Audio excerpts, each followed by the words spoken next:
I remember when DeepSeek came out, our team, I work with Andy, so Andy's my boss, and everybody was working around the clock, 24/7, helping with optimization, and I'm happy to show some of the applications today.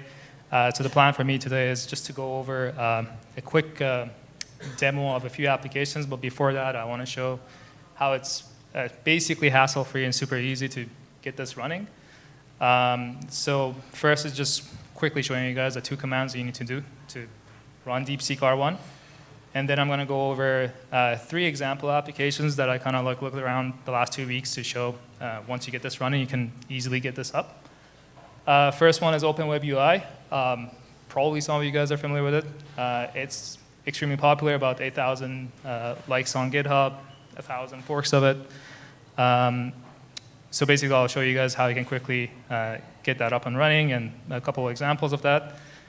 Then VS Code extension. There's quite a few that we could use. I just used CodeGPT because it was nice and it worked for me very well. Then I'll move to a web agent, basically offloading some of your browsing to an agent, and we'll take a look at those.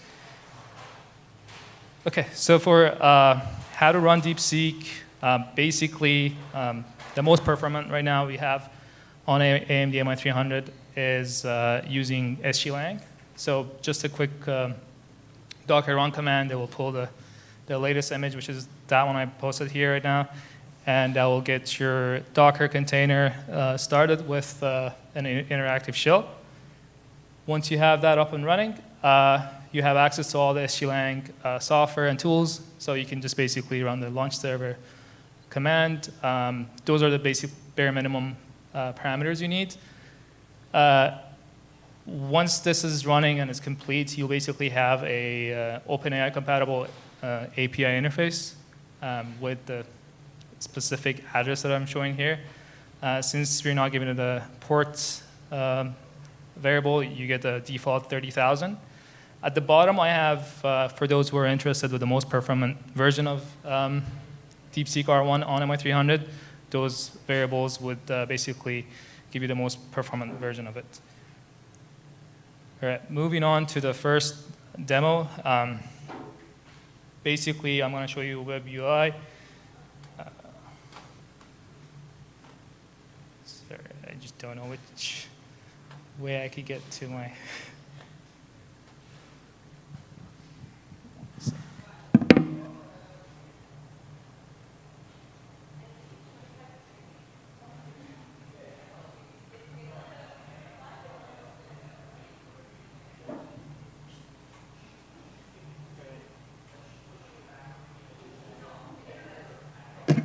Okay, so I already have the server running right now. So basically, we're running on a TensorWave server, MI300X.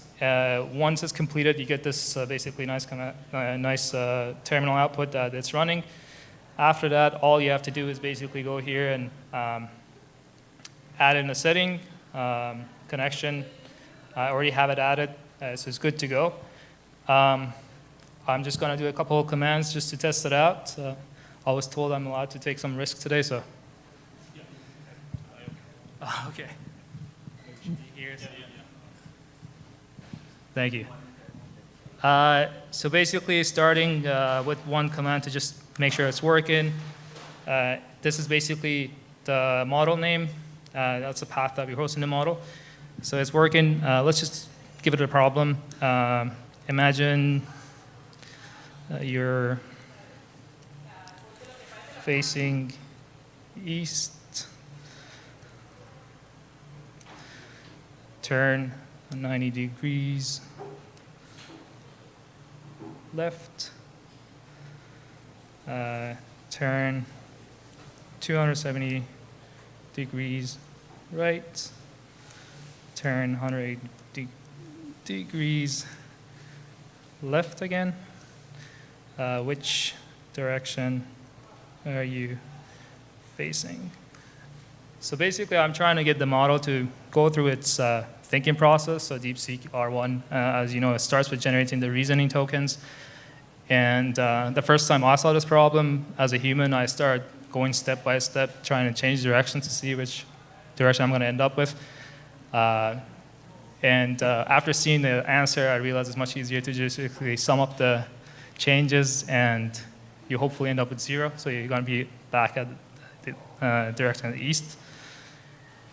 So it's basically doing all its thinking, and I figured out, OK, yeah, you are facing east. OK, great.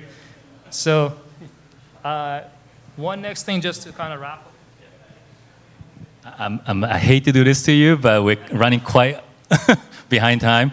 How about we have the demos, later, so you guys can go check it out later. If you don't mind, we'll end here, and then we can resume the demos on demand. Sorry about that.